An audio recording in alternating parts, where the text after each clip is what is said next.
যুক্তরাজ্যে সাধারণ নির্বাচনের ভোট আজ লড়ছেন ৩৪ বাংলাদেশি।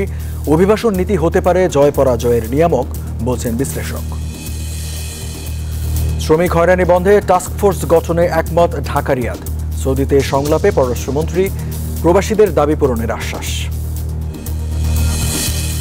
এবং প্যারিসে অনুষ্ঠিত হল বিশ্ব বস্ত্র বাণিজ্যের অন্যতম পোশাক প্রদর্শনী টেক্স ওয়ার্ল্ড। নতুন বাজারের খোঁজে অংশ নিয়েছে বাংলাদেশও। স্বাগত জানাচ্ছি প্রবাসী নিউজ 24 সংবাদে। সঙ্গে আছে আমি রঞ্জু ইফতেখার। দেখছিলেন সংবাদ শিরোনাম, এবার বিস্তারিত। যুক্তরাজ্যের ভোট গ্রহণ আজ। বরাবরের মতো এবারও ব্রিটিশ নির্বাচনে মূল প্রতিযোগিতা হচ্ছে ক্ষমতাসীন রক্ষণশীল বা কনজারভেটিভ পার্টি ও লেবার পার্টির মধ্যে। বিভিন্ন জরিপ ও বিশ্লেষণে দেখা গেছে দুদলের অভিবাসন নীতি হতে পারে জয় পরাজয়ের নিয়ামক। এছাড়া নির্বাচনে প্রাধান্য পাচ্ছে স্বাস্থ্যসেবা ও অভিবাসন ইস্যুও। ব্রিটিশ পার্লামেন্টের নিম্নকক্ষ হাউস অব কমন্সের ভোট গ্রহণের মধ্য দিয়ে যুক্তরাজ্যে 650 আসনের জনপ্রতিনিধি নির্বাচন করবেন ইংল্যান্ড, ওয়েলস, উত্তর আয়ারল্যান্ড ও স্কটল্যান্ডের ভোটাররা। এর মধ্যে সবচেয়ে বেশি সংখ্যক আসন পাওয়া দলই আগামী 5 বছরের জন্য সরকার গঠন করবে। বরাবরের মতো এবারও ব্রিটিশ নির্বাচনের মূল প্রতিযোগিতা হবে ক্ষমতাসীন রক্ষণশীল বা কনজারভেটিভ পার্টি ও লেবার পার্টির মধ্যে। এবারের নির্বাচনে ক্ষমতাসীন কনজারভেটিভ পার্টির মাথা ব্যথার বড় কারণ হয়ে দাঁড়িয়েছে লেবার পার্টি। জনপদ জরিপের পূর্বাভাসে বলা হচ্ছে যুক্তরাজ্যে 14 বছরের রাজত্ব এবারই হারাতে পারে ক্ষমতাসীনরা। এবারের নির্বাচনে অন্তত 34 জন বাংলাদেশি বংশোদ্ভূত বিভিন্ন দলের মনোনয়নে ও স্বতন্ত্র প্রার্থী হিসেবে প্রতিদ্বন্দ্বিতা করছেন। ব্রিটিশ রাজনীতিতে অভিবাসন ইস্যুটি সর্বময় গুরুত্বপূর্ণ। নাগরিকত্ব আইনের কড়াকড়ির কারণে নানামুখী অনিশ্চয়তা থাকতে হয় ব্রিটিশ অভিবাসন প্রত্যাশীদের। কাজে এবারও অভিবাসন নীতি হতে পারে জয় পরাজয়ের নিয়ামক। এর পাশাপাশি আলোচনা চলছে অর্থনীতি সংস্কার ও জাতীয় স্বাস্থ্যসেবা নিয়েও। বাংলাদেশি কমিউনিটির নেতারা গুরুত্ব দিচ্ছেন অর্থনৈতিক পুনর্গঠনের দিকে। যে দলই ক্ষমতায় আসুক না কেন ক্ষুদ্র ব্যবসায়ীদের মূল্যায়নের আহ্বান তাদের। মেয়াদ শেষ হওয়ার আগেই 4 জুলাই যুক্তরাজ্যে সাধারণ নির্বাচন অনুষ্ঠিত হতে যাচ্ছে। চন্দ্রা, নিউজ 24। অভিবাসন নীতিতে ঘুরপাক খাচ্ছে প্রধান দুই দল কনজারভেটিভ ও লেবার পার্টির জয় পরাজয়। কারণ বিতর্কিত রুয়ান্ডা বিল পাশ করে অভিবাসী স্থানান্তরের প্রকল্প 5,000 কোটি টাকা খরচ করে বেশ চাপে ক্ষমতাসীন কনজারভেটিভ পার্টি। প্রধানমন্ত্রী সুনাকের প্রতিদ্বন্দ্বী লেবার পার্টি জানিয়েছে ক্ষমতায় এলে রুয়ান্ডা বিল বাতিল করবে তারা। ইংলিশ চ্যানেল পাড়ি দিয়ে যুক্তরাজ্যে প্রবেশে অভিবাসন প্রত্যাশীদের রুয়ান্ডায় পাঠানোর বিতর্কিত প্রকল্পে এরই মধ্যে 32 কোটি পাউন্ড খরচ করেছে ঋষি সুনাক সরকার। বাংলাদেশি মুদ্রায় যার পরিমাণ 5,000 কোটি টাকার বেশি। এই অর্থ ব্যয় করা হয়েছে রুয়ান্ডার অর্থনৈতিক উন্নয়নের জন্য, যার মধ্যে অভিবাসী স্থানান্তর প্রকল্পের অর্থও রয়েছে। আগামী 4 জুলাইয়ের সাধারণ নির্বাচনে সুনাকের দল হেরে গেলে এর পুরোটাই ভেস্তে যেতে পারে। কেননা এই নির্বাচনে বেশ ভালো অবস্থানে থাকা সুনাকের প্রতিদ্বন্দ্বী লেবার পার্টি এটিকে অপচয় ও অগ্রহণযোগ্য বলে জানিয়েছে। এমনকি ক্ষমতায় এলে রুয়ান্ডা নীতিটি বাতিল করার অঙ্গীকারও করেছে বিরোধীরা। Not one of these amendments is designed to prevent the departure of flights to Rwanda. Rishi সুনাকের রুয়ান্ডা নীতি ইতিহাসের সবচেয়ে অযৌক্তিক এবং অপচয় করা স্বরাষ্ট্র নীতিগুলোর মধ্যে একটি হিসেবে লিপিবদ্ধ থাকবে। এটি ব্রিটিশ করদাতাদের জন্য অপমানজনক। এই পরিকল্পনায় জড়িত কিছু মানুষের কর্মকাণ্ডে চ্যানেল অতিক্রমকারীদের কোনো প্রতিবন্ধকতা সৃষ্টি হবে না। সেই সঙ্গে ছোট নৌকায় চ্যানেল পার হতে আশ্রয় প্রার্থীদের সহায়তা দেওয়া মানব চক্রকে ভেঙে দেওয়ার উদ্যোগ নেওয়ার কথাও জানিয়েছে লেবার পার্টি। তবে ক্ষমতাসীন কনজারভেটিভ পার্টি জানিয়েছে নির্বাচনে তারা জয়ী হলে আগামী 24 জুলাই আশ্রয় প্রার্থীদের নিয়ে রুয়ান্ডার উদ্দেশ্যে প্রথম ফ্লাইটটি ওড়াল দেবে। আসমাতুলি, নিউজ 24। যুক্তরাজ্যের সাধারণ নির্বাচনে লড়ছেন সর্বোচ্চ 34 বাংলাদেশি বংশোদ্ভূত প্রার্থী, যাদের মধ্যে একাধিক প্রার্থীর মন্ত্রিসভায় স্থান পাবারও সম্ভাবনা রয়েছে। তাদের মধ্যে রয়েছেন টানা 3 বারের এমপি বঙ্গবন্ধু শেখ মুজিবুর রহমানের ছোট মেয়ে শেখ রেহানার মেয়ে টিউলিপ সিদ্দিক, আছেন বিরোধী লেবার পার্টির এমপি রুশনার আলী, ডক্টর রূপা হক ও আফসানা বেগম। কনজারভেটিভ দলের মনোনয়ন নিয়ে ভোটের মাঠে আছেন আতিক রহমান ও সৈয়দ সাইদুজ্জামান। বলা হচ্ছে ব্রিটেনের রাজনীতিতে বড় প্রভাব রাখবেন বাংলাদেশি বংশোদ্ভূত প্রার্থীরা, এর মধ্য দিয়ে মূলধারার রাজনীতিতে বাড়ছে বাঙালিদের সম্পৃক্ততা।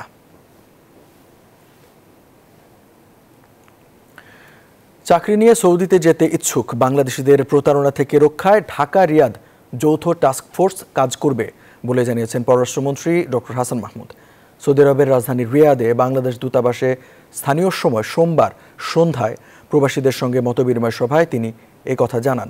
এ সময় আকামা নবায়ন সহজ করা, স্বাস্থ্য বীমা, পরিবারের ভিসা নবায়ন সহ প্রবাসীদের নানা দাবি পূরণের আশ্বাসও দেন পররাষ্ট্রমন্ত্রী। সৌদি আরব থেকে মোহাম্মদ রুস্তম খানের পাঠানো তথ্য ছবি নিয়ে ডেস্ক রিপোর্ট। সৌদি আরবে বাংলাদেশি জনশক্তি রপ্তানিতে আরও স্বচ্ছতা আনতে এবং শ্রমিক হয়রানি বন্ধে একটি যৌথ টাস্কফোর্স গঠন করবে ঢাকা রিয়াদ। সৌদিতে বাংলাদেশ দূতাবাসে প্রবাসীদের সাথে মতবিনিময় সভায় কথা জানান পররাষ্ট্রমন্ত্রী ডক্টর হাসান মাহমুদ। জানান, রিয়াদে বাংলাদেশ সৌদি আরব পররাষ্ট্রমন্ত্রী পর্যায়ে বৈঠকে এমন সিদ্ধান্ত নিয়েছে দুই দেশ। আমরা এই টাস্কফোর্স তৈরি করে যারা আমাদের দেশে যারা যুক্ত তাদের বিরুদ্ধে অচিরেই আমরা এক্সাম্পলারি ব্যবস্থা গ্রহণ করব এবং এই দেশের সরকারও তাদের যারা এই সমস্ত কাজের সাথে যুক্ত তাদের বিরুদ্ধে ব্যবস্থা গ্রহণ করবে। সৌদিতে নিযুক্ত রাষ্ট্রদূত মোহাম্মদ জাবেদ পাটোয়ারির সভাপতিত্বে অনুষ্ঠিত এই মত বিনিময় অনুষ্ঠানে জাতীয় অর্থনীতিতে প্রবাসীদের অপরিসীম অবদানের কথা উল্লেখ করেন হাসান মাহমুদ। সেই সঙ্গে রেমিটেন্স প্রেরণে প্রণোদনা, সর্বজনীন পেনশন সুবিধা, প্রবাসী কল্যাণ ব্যাংকের মাধ্যমে ঋণ বিতরণ সহ শেখ হাসিনা সরকারের নানা পদক্ষেপ তুলে ধরেন। দেন প্রবাসীদের নানা সমস্যা ও দাবি পূরণের নানা আশ্বাস। নিশ্চিত না হয়ে যেন না আসো। আমরা সৌদি সরকারকে অনুরোধ করেছি তাদের যে সমস্ত কোম্পানিগুলো ডিমান্ড দিচ্ছে সেটা জেনুইনিটি চেক করার জন্য, এবং তারা সেটি করবে বলে আমাদেরকে আশ্বস্ত করেছে। যে 2 জনের জায়গায় 20 জনের যে ডিমান্ড দিচ্ছে সেটি যাতে না হয় সেটি আমরা সৌদি সরকারকে চেক করতে বলেছি।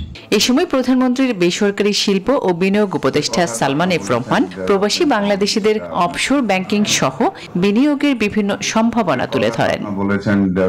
Desk report, news 24। ফ্রান্সের রাজধানী প্যারিসে বিশ্বের সর্ববৃহৎ টেক্সটাইল প্রদর্শনী টেক্স ওয়ার্ল্ড অ্যাপারেল সোর্সিং সফলভাবে শেষ হয়েছে।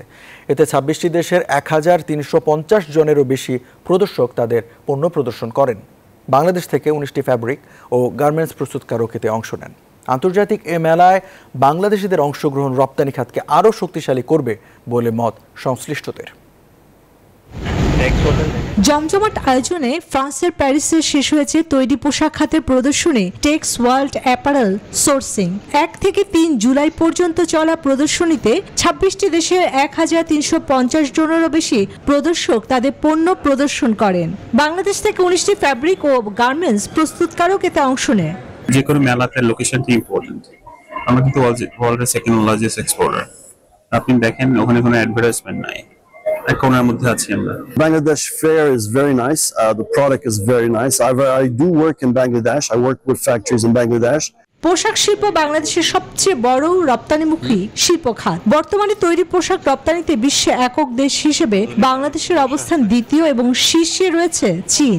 গ্লোবাল মার্কেটে নিজেদের আধিপত্য ধরে রাখতে হলে দূতাবাস ও বিজনেস ফোরামকে যৌথভাবে কাজ করতে হবে বলে জানালেন এই ব্যবসায়ী। সরকার কিন্তু দিক নির্দেশনা দিতে পারবে, তারপরে একটি দেশের সাথে আরেকটা দেশের যে কূটনৈতিক সম্পর্কটা আছে এইটা সরকারের লোক করতে পারবে। ওয়ার্ল্ড ওয়াইড আমরা কিন্তু এখন গার্মেন্টস এক্সপোর্টের second exporter around the world. টেক্সওয়াল প্যারিস বা এরকম এই প্ল্যাটফর্মগুলো আমাদের এই সক্ষমতা যে আমরা অর্জন করেছি সেটা জানান দেওয়ার বড় প্ল্যাটফর্ম এবং কান্ট্রি ব্র্যান্ডিং এর একটা বড় প্ল্যাটফর্ম।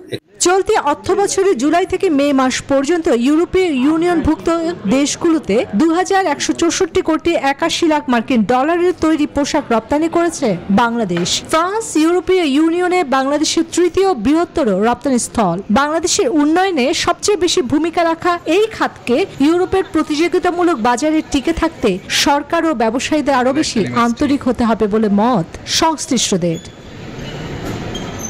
চন্দ্রা, নিউজ 24। উৎসবমুখর পরিবেশে অনুষ্ঠিত হলো যুক্তরাষ্ট্রের Washington university of science and technology WUSTর সমাবর্তন 2024। 29 June Virginia Alexandria city high স্কুলে আয়োজিত এই সমাবর্তনে 213 জন শিক্ষার্থীর হাতে তুলে দেওয়া হয় গ্র্যাজুয়েশন সনদ ও সম্মাননা। সমাবর্তনের প্রধান অতিথি ও কিনোট স্পিকার হিসেবে উপস্থিত ছিলেন যুক্তরাষ্ট্র সভার সদস্য কংগ্রেসম্যান গ্যারি কেনোলি। শুভেচ্ছা বক্তব্য রাখেন ইউনিভার্সিটি অফ সায়েন্স অ্যান্ড টেকনোলজির চ্যান্সেলর ও চেয়ারম্যান ইঞ্জিনিয়ার আবু বকর হানিফ। WUSTর CFO ফারহানা হানিফ শিক্ষার্থীদের উদ্দেশ্যে তুলে ধরেন যুক্তরাষ্ট্রে তার নিজের চলার পথের চ্যালেঞ্জগুলো। বক্তাদের মধ্যে আরও ছিলেন জর্জিয়ার সিনেটর শেখ রহমান, ভার্জিনিয়ার state senator Saddam Azlan Selim. Your journey has been one of the profound growth, not just academically, but also personally and emotionally. As we step into this new chapter, carry into the courage to dream big and the resilience to overcome any obstacles. We don't manufacture things so much as we invent things. We're a knowledge-based economy. And STEM degrees particularly are going to be very relevant to the future of our economy and to the future of our country. Sheikh Hasina সরকারকে প্রবাসী বান্ধব সরকার বলে মন্তব্য করেছেন ইতালির Rome সফররত ত্রাণ ও দুর্যোগ মন্ত্রণালয় বিষয়ক সংসদীয় কমিটির সদস্য আশরাফুন্নেসা এমপি। ইতালির রাজধানী রোমে আয়োজিত অনুষ্ঠানে তিনি বলেন, এবারও সংসদেও প্রবাসীদের নিয়ে আলোচনা হয়েছে। অনুষ্ঠানে সভাপতিত্ব করেন ইতালি আওয়ামী লীগের সহসভাপতি আব্দুর রশিদ। সেখানে আরও বক্তব্য রাখেন সহসভাপতি দিন মোহাম্মদ দিনু, অনুপম কুমার, যুগ্ম সাধারণ সম্পাদক ইকবাল আহমেদ বাবু সহ আরও অনেকে।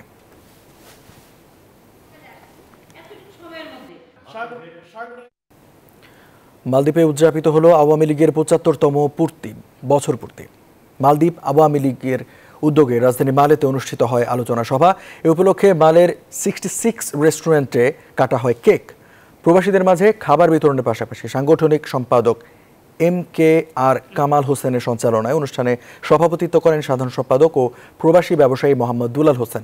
অতিথি ছিলেন সহসভাপতি হাজি সাদেক, মোহাম্মদ মনির হোসেন, ফয়জুর রহমান, প্রচার সম্পাদক আনোয়ার হোসেন রাজু সহ বিপুল সংখ্যক নেতাকর্মীরা।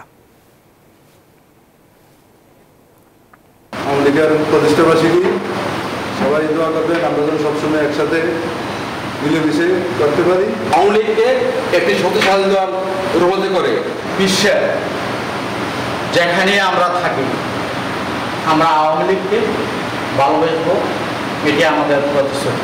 দেশের পৃথিবীর সবাই কাছে আমরা সম্মান পাইতেছি এবং আরো সম্মানজন পাই। গল্প আড্ডায়, খেলাধুলায় ঈদ পুনর্মিলনী উদযাপন করেছে কুয়েত প্রবাসী ব্রাহ্মণবাড়িয়া জেলার যুব সমাজ। মোহাম্মদ রায়হান আহমেদের পরিচালনায় আরব সাগরের তীরে ঈদ আনন্দে বিভিন্ন খেলাধুলায় মেতে ওঠেন মরুর দেশে থাকা রেমিটেন্স যোদ্ধারা।